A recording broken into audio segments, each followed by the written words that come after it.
नमस्कार मंडळी, घरची चव या रेसिपीमध्ये आपलं सर्वांचं स्वागत आहे.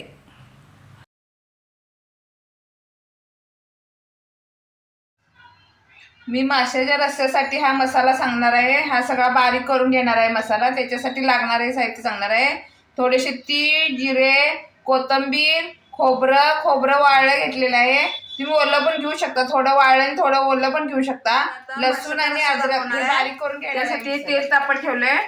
मसाला आपण करून घेतलेला होता पहिलाच. आता एक कांदा घालायचा. 2 कांदे घेतले ते. माझ्याकडे 1 किलो मासा आहे. 1 किलोच्या प्रमाणात मी आता घेणार आहे. आणि जास्त बारीक करून सगळं मोठा गॅस करूनच जरासं सगळं हे करायचं. आणि मसाला सुद्धा मी कच्चा घेतलेला आहे, त्याला मी भाजलेला नाही मसाला. जास्त बारीक करून कुठलाही भाजायचं नाही. थोडीशी हळद टाका. आमसूल कंपल्सरी पाहिजे. आमसूल शिवाय टेस्ट येत नाही रस्स्याला माशाच्या.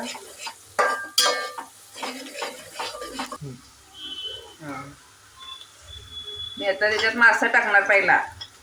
आणि माशाची ना मुंडकी घेऊन यायची, कधी पण टाकायची नाही ती. ते रस्सा खाऊ नका, पण त्याच्यात रस्सा खूप छान होतो त्या मुंडक्यामुळं. नंतर टाकून द्यायची, पण रस्स्यात शिजू द्यायची चांगली. मुंडक्यात खायला पण छान असतात, पण नसली खायची तुम्हाला नका खाऊ. 1.25 किलो माझा मासा आहे हा.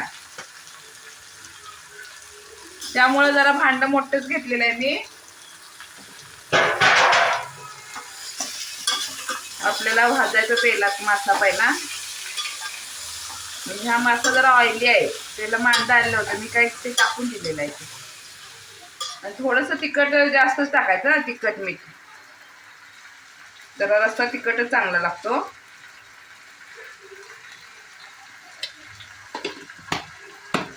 आता पाणी टाकणार आपण 2च मिनिटं, जास्त भाजून घ्यायचा नाही मसाला.